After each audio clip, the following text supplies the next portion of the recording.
नमस्कार। हिमाचल बुलेटिन में आपका स्वागत है। पेश है आज के समाचार। मुख्यमंत्री श्री जयराम ठाकुर ने आज जिला कांगड़ा स्थित विश्राम गृह कांगड़ा में जन समस्याएं सुनी और अधिकारियों को उनका त्वरित समाधान करने के निर्देश दिए। इस अवसर पर उन्होंने राज्य के लोगों से कोविड-19 टीकाकरण अभियान में भाग लेने का आग्रह किया ताकि इस महामारी की संभावित तीसरी लहर को रोका जा सके।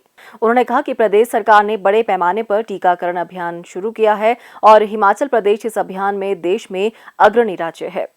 श्री जयराम ठाकुर ने कहा कि प्रदेश सरकार कोरोना महामारी की स्थिति से निपटने के लिए पूरी तरह से तैयार है और इस महामारी की संभावित तीसरी लहर से निपटने के लिए सभी आवश्यक प्रबंध पूरे कर लिए गए हैं।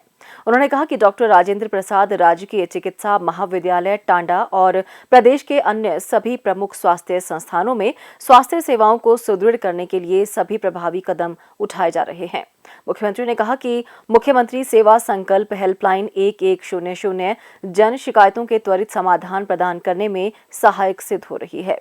इस हेल्पलाइन के माध्यम से अब तक लगभग 2,48,000 शिकायतें प्राप्त हुई हैं, जिनमें से अधिकांश का निवारण कर दिया गया है। उन्होंने कहा कि जन शिकायतों के निवारण के लिए शुरू किया गया जनमंच कार्यक्रम राज्य सरकार की एक महत्वपूर्ण पहल है। उन्होंने कहा कि कोविड-19 के कारण पिछले कुछ महीनों से जनमंच का आयोजन नहीं किया जा रहा है, परंतु स्थिति सामान्य होते ही यह कार्यक्रम फिर से आरंभ कर दिया जाएगा। यह कार्यक्रम जनता तक पहुंचने और उनकी शिकायतों और समस्याओं का मौके पर ही निपटारा करने का एक प्रभावी माध्यम है।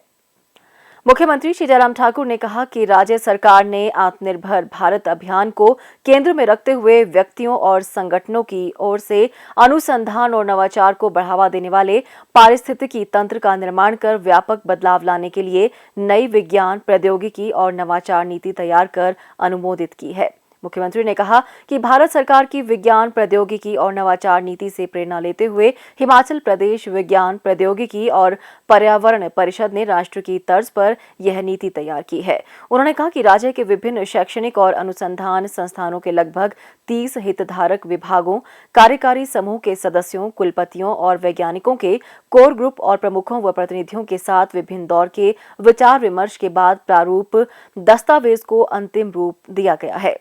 इसके बाद मसौदा दस्तावेज को राज्य मंत्रिमंडल ने अनुमोदित किया।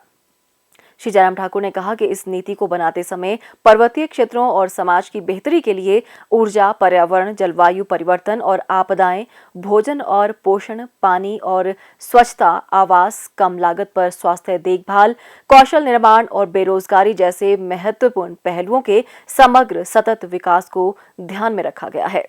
उन्होंने कहा कि नई नीति का उद्देश्य अनुसंधान और विकास संस्थानों और नवाचार केंद्रों को मजबूत करना, प्राथमिकता वाले अनुसंधान एवं विकास क्षेत्रों की पहचान करना और वैज्ञानिक अनुसंधान को बढ़ावा देने के लिए मंच प्रदान करना, नवाचार के लिए उपयुक्त पारिस्थितिकी तंत्र को बढ़ावा देना व विकसित करना और आत्मनिर्भरता के राष्ट्रीय उद्देश्यों को पूरा करना है।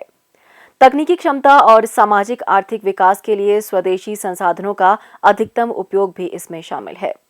मुख्यमंत्री श्री जयराम ठाकुर ने आज जिला कांगड़ा के नगरोटा बगवा में विधायक श्री अरुण कुमार के घर जाकर उनकी माताजी के आकस्मिक निधन पर शोक व्यक्त किया।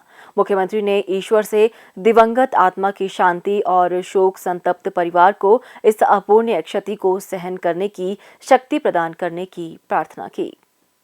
स्वास्थ्य एवं परिवार कल्याण विभाग द्वारा दोपहर 2 बजे जारी बुलेटिन के अनुसार प्रदेश में कोरोना संक्रमण की जांच के लिए आज 1,413 लोगों के सैंपल लिए गए, जिनमें से 304 लोगों की रिपोर्ट नेगेटिव पाई गई है, जबकि 1,098 लोगों की रिपोर्ट आना बाकी है।